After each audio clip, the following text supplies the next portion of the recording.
Assalamualaikum warahmatullahi wabarakatuh. Halo Lipers, semangat pagi.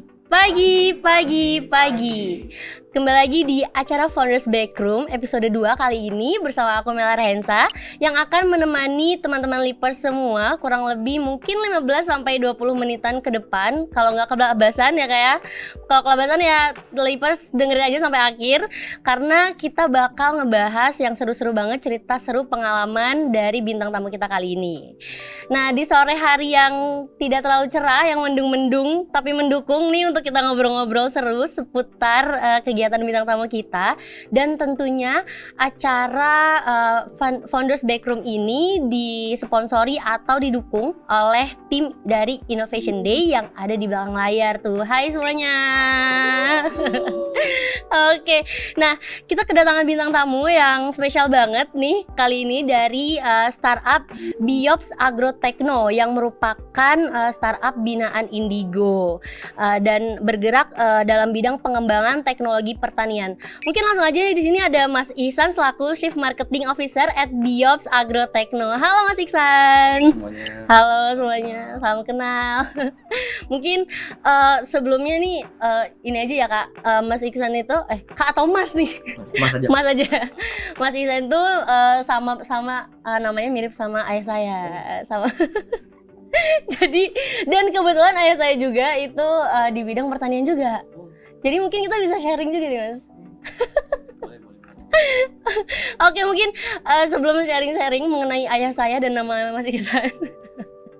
Mungkin Mas Ihsan bisa memperkenalkan diri dulu mungkin dari latar belakangnya Mas Ihsan, terus juga sekarang tuh kesibukannya lagi sedang apa gitu. Boleh silakan Mas Ihsan. Oke, terima kasih atas waktunya sebelumnya dan terima kasih teman-teman juga, setnya luar biasa. Perkenalkan nama saya Ihsan Novandika, biasa dipanggil Ihsan dari ITB Bandung dulu kuliah di tahun 2010 sampai lulus 2014. Itu jurusannya sebenarnya nggak ada hubungannya nih sama pertanian. Soalnya aku jurusannya dulu teknik pertambangan. Teknik pertambangan, oke. Agak jauh ya. Jadi kenapa bisa sampai ke pertanian ini? Karena waktu itu ada 4 orang gitu ya, 4 orang yang waktu itu ngumpul mau melakukan sesuatu, melakukan bisnis gitu ya, waktu itu bingung mau bikin apa. Akhirnya 4 orang ini bertemu dengan 3 orang lainnya dan mengatakan bahwa Kak butuh nih teknologi untuk pertanian karena waktu itu pertanian di Indonesia itu sama sekali belum ada sentuhan teknologinya. Baru mekanisasi berupa traktor atau masih yang manual gitu kan. Jadi untuk teknologi pertanian irigasi otomatis itu sangat jarang sekali di Indonesia. Nah waktu itu akhirnya terbentuklah Biops Agrotechno yang difounderi oleh 7 orang. 7 orang termasuk Kak Ihsan. Jadi nggak nyambung sama sekali kan pertanian dengan pertambangan kan. Nah, tapi di tim aku tuh karena fokusnya untuk teknologi, teknologi hardware, software dan juga ada perhitungan engineering tentang pertaniannya. Makanya di timku tuh nggak cuma ada aku doang, tapi ada banyak juga yang punya background yang menyesuaikan hal tersebut. Jadi ada dari namanya Bowo, fisika teknik, dia yang mengakomodir hardware dan software. Terus kemudian ada Dali, terus kemudian ada Fahri, terus kemudian ada Malik, ada Desita, dan kemudian ada Mustika Mega, dan satu lagi Gedi Pati sebagai orang yang membuat alatnya nih. Gitu. Jadi seperti itu kira-kira pembentukan Biopsnya gitu. Pembentukan Biops Agrotechno ya, dari foundersnya 7 orang. 7 orang yang udah disebutin semua. Halo kakak yang disebutin Kak Ihsan. Berarti mengenai Biops Agrotechno itu tuh berarti tadi udah jelas ya Kak, bergerak di bidang pertanian, teknologi pertanian. Nah, tadi udah dijelasin juga gimana terbentuknya Biops ya Kak, Biops Agrotechno. Nah mungkin Biops itu tuh singkatan atau apa nih Kak? Nah sebenarnya singkatan. Cuma. Oke. Cuma Kak Ihsan lupa. Di catatan yang udah hilang kayaknya, tapi udah dipatenin kok itu Biops Agrotechno dan logo-logonya, jadi sampai sekarang masih bisa dipakai dan terus bisa dipakai. Bisa terus dipakai gitu. Tapi emang BIOS ini singkatan ya berarti ya, singkatan. Oke, tapi sebenarnya Kak Ihsan ini kan latar belakangnya pertambangan ya. Terus apa gitu yang melatar belakangi berdirinya Biops Agroteknologi, sedangkan kakak sendiri kan pertambangan nih, jadi ke pertanian gitu kan. Terus kenapa nih kok kakak maunya jadi malah fokus ke pertanian gitu, kenapa nggak ke pertambangan gitu tuh, kenapa tuh Kak? Yang pertama, jadi kan pasti ada satu orang nih yang memotori pergerakan ini, itu bernama Bowo. Kak Bowo tadi, oke. Beliau melihat bahwa ternyata di pertanian ini sebenarnya ada problem loh, ada masalah. Dilihat dari jumlahnya petani yang terus berkurang. Bayangin dengan jumlah penduduk Indonesia yang semakin bertambah dan jumlah petani yang berkurang, maka akan terjadi krisis pangan. Jadi siapa yang membuat tanaman untuk dimakan gitu ya, kalau misalkan bukan petani. Benar. Apakah kita akan impor? Kalau misalkan memang kita melakukan impor untuk makanan aja gitu, itu akan bahaya banget buat Indonesia ke depannya. Makanya waktu itu kita melihat nih, kira-kira apa yang bisa kita bantu dari keilmuan kita. Awalnya bergerak dari situ dulu, terus kemudian si Bowo ini memotori kami, founder-founder yang lain, untuk membuat sebuah gerakan yang bernama Biops Agrotechno ini. Nah, terus kemudian setelah melihat ada permasalahan itu, dan kita melihat juga di lapangan bahwa ternyata memang benar nih, Indonesia ini petani itu masih sangat jauh dari teknologi. Waktu itu kita ngobrol-ngobrol dengan orang dari Amerika gitu ya, wah teknologi ini udah kita pakai 15 tahun yang lalu, sedangkan kita belum. Dan wah, jadi kita ketinggalan 15 tahun dari Amerika. Itu jauh. Itu yang bikin kita harus melakukan sesuatu nih. Ya benar. Nggak boleh sama sekali nggak melakukan sesuatu nih. Gitu. Oke. Ya, Biops melihat masalah dan kita mencoba menyelesaikan masalah itu, di mana ternyata masalahnya adalah semakin berkurangnya jumlah petani, semakin berkurang juga jumlah pekerja taninya. Yang dimana untuk melakukan penyiraman mereka kan masih manual.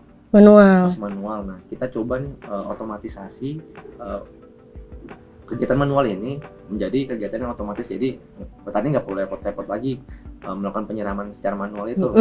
Makanya kita buat yang namanya siram otomatis. Oke, itu produk. Oke, itu nanti kita bahas ya, produk dari Biops startup ini ya. Nah, berarti itulah yang melatar belakangi berdirinya Biops Agrotechno ini ya kayak. Oke, karena ini adalah kepedulian nih, berarti kan kepedulian terhadap pangan di Indonesia khususnya. Nah, sebenarnya market atau apa ya Kak? Kayak customer mitra dari Biops sendiri itu tuh siapa? Terus sasarannya siapa, dan udah berapa nih dari mitra-mitra yang bekerja sama dengan Biops Agrotechno nih Kak? Karena mungkin udah berjalan cukup lama ya Kak ya? Iya, Biops dibentuk di tahun 2017. Oke, udah lama. Kita sebenarnya bukan dari 2017 itu dimulai kita buat perusahaannya, PT-nya ya. Tapi untuk pendiriannya sendiri itu dimulai tahun 2016 saat kita berkumpul itu. Kan, jadi setelah kita melakukan pembentukan Biops Agrotechno, terus kita berpikir bahwa wah, kita nggak bisa nih kalau misalkan cuma jadi gerakan aja, harus jadi sesuatu gitu. Kita membentuk sebuah PT yang kita dirikan di tanggal 17 Januari 2017. 17 Januari. Oke. Gampang diingat aja 17/01/17. Oke. Biar gampang diingat. Oke, lanjut Kak.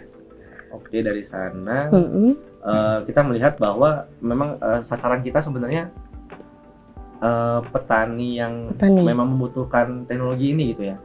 Tapi ternyata keberjalanannya petani-petani itu masih sangat sulit untuk menerima teknologi ya, karena mereka memang sudah terbiasa dengan ajaran dari yang sebelum-sebelumnya. Oke, benar. Begitu. Jadi masih kata bapak saya seperti ini. Jadi ketika kita awalnya masuk ke petani itu mereka agak sedikit ada pertentangan gitu ya.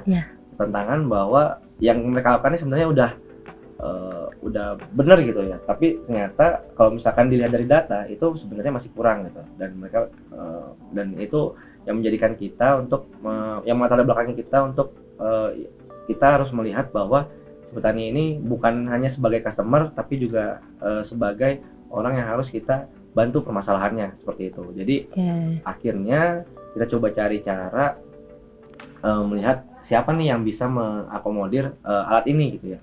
Nah, jadi kan untuk di pertanian sendiri tuh nggak hanya ada petani gitu kan, ada perusahaan tani juga, dan ada pemerintah juga kan yang bergerak di bidang pertanian gitu kan. Nah, makanya untuk penjualan alat-alat kami ini tidak hanya kepada petani aja sebagai mitra, tetapi juga bisa ke perusahaan tani yang lain gitu. Jadi dengan kita bisa membantu petani yang memang menjadi mitra dari perusahaan tani ini, secara tidak langsung kita sudah membantu petani juga kan. Iya benar. Oke, jadi sasarannya juga nggak cuma ke petani tapi ke perusahaan-perusahaan yang bergerak di bidang pertanian juga. Oh iya sih, benar-benar. Soalnya kan juga banyak perusahaan-perusahaan yang bergerak kayak pupuk gitu-gitu ya, kayak itu. Iya, ada juga perusahaan bibit gitu ya. Iya, benar-benar. Kan seperti itu. Dan juga ada NGO juga yang yang seperti JICA gitu ya, yang dari Jepang dia datang ke Indonesia untuk membantu pertanian Indonesia. Nah, itu kita juga bisa bekerja sama dengan mereka seperti itu. Oke, udah banyak gitu ya mitranya juga yang dari Biops Agrotechno ini. Nah, kan aku baca tuh Kak, dari yang aku baca itu dari Said Abdullah nih, dari manajer advokasi dan jaringan koalisi rakyat untuk kedaulatan pangan, jumlah rumah tangga petani itu mengalami penurunan sebesar 5 juta atau 1,75% per tahun. Tuh aku baca di websitenya Biops ya.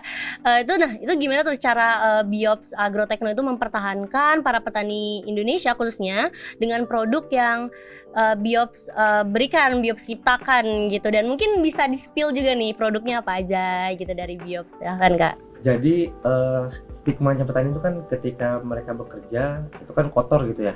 Iya. Bermain tanah, main air juga. Becek gitu kan. Nah, kita mau coba untuk menghilangkan stigma itu dengan memberikan sentuhan teknologi nih. Jadi untuk bertani kita nggak harus becek-becekan. Untuk bertani kita nggak harus kotor-kotoran. Untuk melakukan penyiraman kita juga nggak harus capek. Nggak perlu datang juga. Bisa dilakukan dari rumah sambil ngopi, sambil tiduran, main bisa, game gitu ya. Main game bisa, itu udah otomatis tersiram. Nah itu sih yang pengen kita perlihatkan gitu ya kepada orang bahwa teknologi ini banyak manfaatnya loh. Selain dari kita nggak capek juga. Kita memberikan stigma bahwa petani itu keren. Juga stigmanya bahwa petani itu keren dan memang nggak harus kotor kayak gitu. Jadi dan hasilnya udah ada beberapa dari yang tadinya tidak ada background untuk bertani mau melakukan pertanian dengan menerapkan teknologi kayak gini. Gitu. Berarti ini jadi baru untuk petani gitu kan, karena adanya produk. Nah, produknya itu apa tuh Kak? Untuk produknya sendiri kita punya 2 alat gitu ya. 2 alat yang kita buat untuk membantu petani, yaitu penyiram otomatis yang kami namakan Siramot. Otomatis. Gitu. Siram otomatis. Oh, singkatan itu ya, Siramot. Supaya petani gampang ngomongnya juga gitu. Iya, Siramot. Gampang diingat juga kan. Gitu. Gampang Siramot. Nah, satu lagi kita buat sensor untuk mengetahui kondisi lingkungan di sekitar tanaman seperti apa. Kita namakan si jagur monitoring. Gambarnya tuh kayak jamur tuh aku lihat tuh. Kan, pas banget ya. Makanya kita namakan si jamur juga supaya petani tahu bahwa ini alatnya alat Biops gitu. Nah, fungsinya apa sih kedua alat ini gitu ya? Jadi mereka bisa bergerak sendiri-sendiri masing-masing dan juga bisa bekerja sama gitu, saling bekerja sama. Jadi fungsi dari si jamur ini adalah mengetahui kondisi lingkungan di sekitar tanaman. Jadi dia tahu kapan si tanaman ini membutuhkan air. Terus dia juga tahu apakah ada potensi bahwa tanaman ini akan terkena hama dan penyakit seperti itu. Itu bisa tuh disensor gitu Kak? Bisa. Waduh, keren banget. Kemudian bisa ditampilkan juga melalui aplikasi yang saat ini bisa di-download di Play Store. Tapi untuk pemakaiannya ya itu orang yang udah beli alatnya aja. Jadi Lipers harus beli alatnya dulu ya biar bisa digunain ya. Kemudian ada namanya Siramot gitu ya. Siramot ini yang melakukan penyiraman. Jadi misalkan seperti manusia gitu ya, tanaman itu membutuhkan air yang berbeda-beda setiap harinya, menyesuaikan Benar. dengan kondisi lingkungannya. Mm-mm. Kalau misalkan kayak gini hujan gitu, apakah perlu disiram? Nggak perlu kan? Nggak perlu dong, iya. Tapi kalau misalkan besok tiba-tiba panas banget gitu ya, dan pasti tanaman membutuhkan penyiraman yang lebih banyak daripada biasanya. Nah, itu bisa diketahui oleh alat kami dan bisa diberikan penyiramannya oleh si siramot ini. Jadi siramot ibaratnya kayak keran otomatis lah gitu ya. Tapi dia pintar, dia tahu jumlah air yang lewat berapa banyak. Jadi nggak akan kelebihan atau kekurangan air. Itu sih yang kita untuk petani kita berikan kemudahannya, dan untuk lingkungan kita berikan efisiensi dari operasionalnya. Dari yang kita sudah berhasil untuk menghemat air sampai 50%. Wah, keren banget. Itu apakah di remote dari rumah atau itu udah otomatis aja Kak atau gimana tuh? Semua otomatis. Otomatis semua ya. Jadi petani nggak perlu berpikir lagi kira-kira berapa banyak nih air yang perlu disiram gitu. Padahal sebenarnya bisa juga kayak gitu, tapi fitur utamanya adalah otomatisnya itu.